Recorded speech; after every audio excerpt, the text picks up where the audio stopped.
अगर मैं आपको भेजना शुरू करूं ना तो आपका फर्स्ट क्वेश्चन। जी पहला सवाल, बल्कि इनके 3 सवाल हैं। फाइक साहब ने ये आपसे अकलियतों के बारे में 3 सवाल पूछे, सुनिएगा। सलाम सिटी साहब, सर फाइक गिलर्स कर रहा हूँ पेंसिल्वेनिया यूएसए से। माय फर्स्ट क्वेश्चन, अगर क्रिश्चियन अपना वोट दे के पंजाब को ना तोड़ते तो क्या पंजाब को भी पाकिस्तान का हिस्सा बन सकता था? सेकंड क्वेश्चन, पाकिस्तान को एज अ सेपरेट स्टेट बनाने में क्रिश्चियंस का क्या किरदार रहा?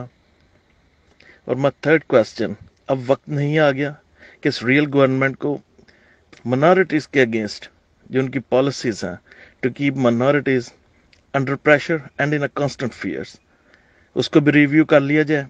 फाइक गिल साहब ने बहुत दिलचस्प सवाल पूछे और मैं हैरान हूँ कि ये सवाल कहाँ से आ गए। तारीखी सवाल हैं और बहुत से कम लोग ऐसे सवाल पूछते हैं और बड़ी इंटरेस्टिंग सवाल है। मेरा ख्याल है बहुत से लोगों को तो इसका जवाब भी नहीं पता होगा। मुझे भी थोड़ी सी इस पर रिसर्च करनी पड़ी क्योंकि इतनी याददाश्त नहीं है कि पार्टीशन के वक्त क्रिश्चियन कम्युनिटी का क्या रोल था। पंजाब असेंबली में उस वक्त जब तकसीम होने जा रही थी तो उस वक्त क्या हुआ और बाद में किस तरीके से क्रिश्चियंस को अकोमोडेट किया गया और उनका देखभाल की गई in the new state of Pakistan. तो सबसे पहला सवाल तो ये है कि अगर क्रिश्चियन वोट ना होता पंजाब की लेजिस्लेटिव असेंबली में 1947 में, तो क्या फिर पंजाब पाकिस्तान का हिस्सा बनता या इंडिया का हिस्सा बनता? अब इसमें ऐसे है कि जब वोटिंग हुई इस सवाल के ऊपर कि किसका हिस्सा बनना है, तो उस वक्त स्पीकर असेंबली क्रिश्चियन थे, सिंघा साहब। अच्छा जी, बिल्कुल। और सिंघा साहब बहुत एक क्रिश्चियन कम्युनिटी के लीडर थे और ही was the speaker of the assembly. उसके साथ सीसिल चौधरी साहब थे और फजल इलाही साहब थे, ये भी क्रिश्चियन थे। ये 3 वोट थे क्रिश्चियंस के उस असेंबली में। जब वोटिंग हुई इसके ऊपर तो 88 वोट्स इंडिया के लिए कि पंजाब को हिंदुस्तान का हिस्सा होना चाहिए और 91 वोट्स पाकिस्तान के लिए। और वो 3 वोट्स जो थे, जो 3 क्रिश्चियंस ने वोट किया था पाकिस्तान के लिए, वो they made all the difference. तो सवाल ये बनता है कि अगर उस वक़्त ये अपना वोट पाकिस्तान के लिए ना देते तो क्या पंजाब जो है वो फिर डिवीज़न तो हो ही गई, मगर क्या इधर का जो पंजाब है ये सारे का सारा लाहौर जो है वो भी उधर चला जाता है या क्या होता?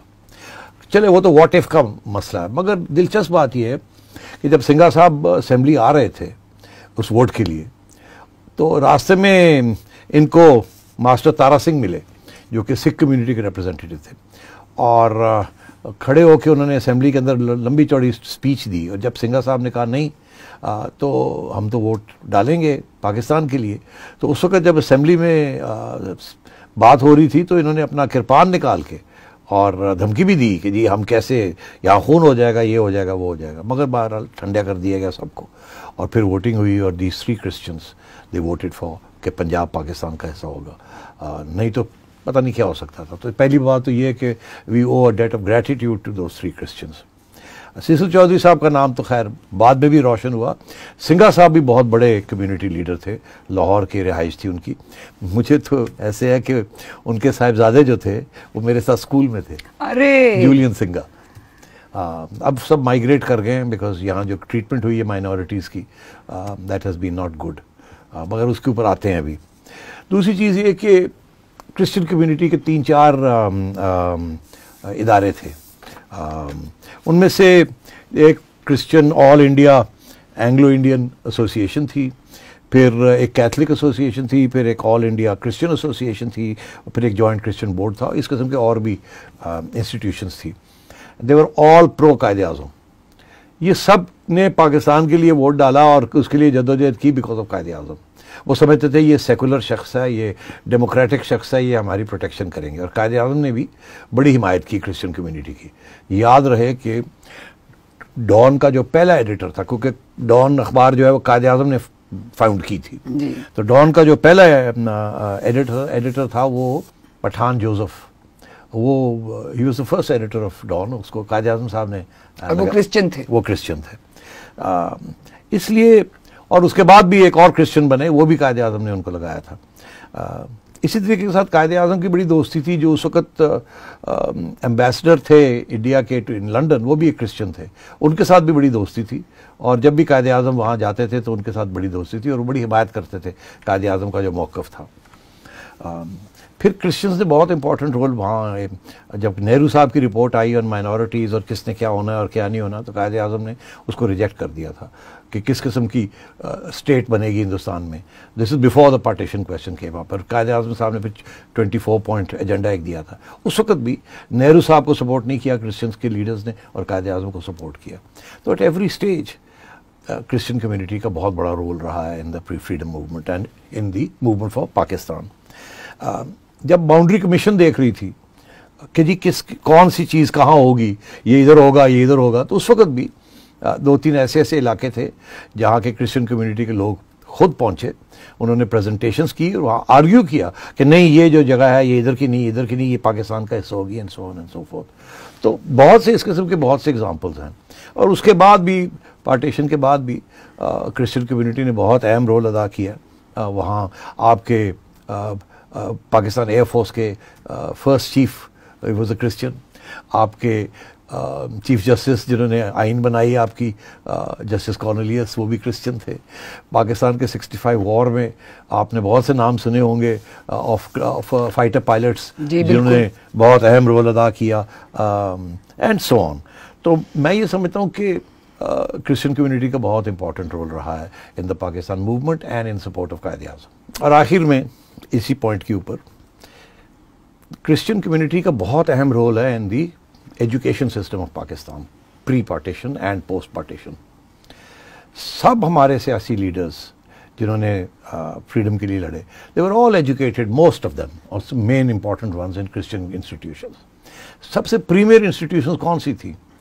लॉरेंस कॉलेज घोड़ा Gali, Murray College in Sialkot, Edwards College in Peshawar, FC College in Lahore, ठीक। और दिस इज़ वाई हर जगह पे they had a big college और रिप्यूटेड इंस्टीट्यूशन।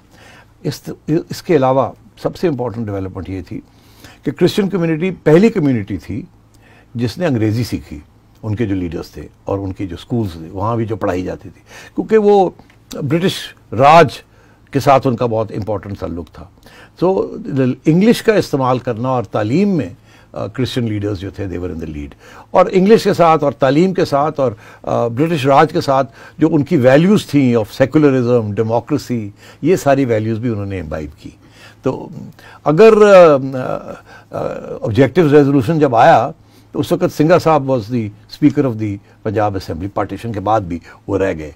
मगर जब ऑब्जेक्टिव रेजोल्यूशन आया तो फिर सिंघा साहब के ऊपर या प्रेशर आया या कहा गया कि अब अच्छा नहीं लगता कि एक नॉन मुस्लिम हमारी असेंबली का हो, तो उस वक्त से ये फिर टिल्ट होना शुरू हुआ सारा कुछ।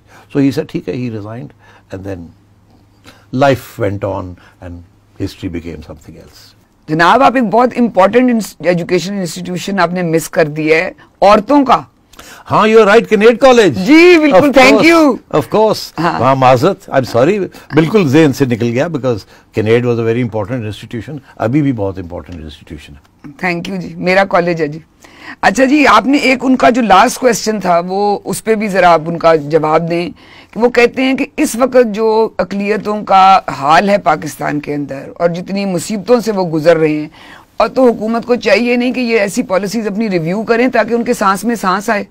देखिए, ये तो कहने की ज़रूरत नहीं है और हमें बड़ा दुख होता है कि जो माइनॉरिटीज़ के साथ ज़ियाउल हक के ज़माने के बाद जो सलूक हुआ है वो अच्छा सलूक नहीं हुआ और we should hang our head in shame. ये वो माइनॉरिटीज़ हैं who played a very important role. Parsis थे, क्रिश्चियंस थे, हिंदूज़ थे और माइनॉरिटीज़ थी। क्रिश्चियन कम्युनिटी तो अफोर्ड कर सकती थी, ज़ियाउल हक के ज़माने के बाद उन्होंने माइग्रेट करना शुरू कर दिया। कोई कनाडा चले गए, कोई ऑस्ट्रेलिया चले गए। और लाहौर की वो लाइफ थी, उनकी इंस्टीट्यूशंस और उनके और जो उनका प्यार मोहब्बत थी विद द मुस्लिम कम्युनिटी। मैं ख़ुद एक क्रिश्चियन स्कूल की में मेरी तालीम हुई और some of my best friends were Christian. Julian Singer की मैं बात कर रहा हूँ, मगर वो बेचारे दब गए आफ्टर ज़ियाउल हक। उस वक़्त इतनी वो एक माहौल नया बनना शुरू हो गया था यहाँ, जिसके अंदर माइनॉरिटीज़ डिडंट फील प्रोटेक्टेड। और वो दिन है और आज का दिन है, वो सांस लेना मुश्किल हुआ हुआ उनके लिए। और हम तो यही दुआ करते हैं कि यहाँ ऐसी कोई लीडरशिप आए और हमारी मजहबी जमातों को भी अल्लाह ताला को समझाए कि माइनॉरिटीज़ को ऐसे नहीं ट्रीट करना चाहिए, उनको रॉयल्टी की तरह ट्रीट करना चाहिए। हमारे हजूर तो सल्लल्लाहु अलैहि वसल्लम वो तो यही करते थे, माइनॉरिटीज़ का बड़ा प्यार करते थे, उनकी प्रोटेक्शन करते थे। मगर unfortunately we as Muslims have failed and ये this reflects very badly on us. Royalty की तरह ट्रीट करें ना करें, मगर कम से कम बराबर शहरी की तरह तो ट्रीट करें जो उनका हक है।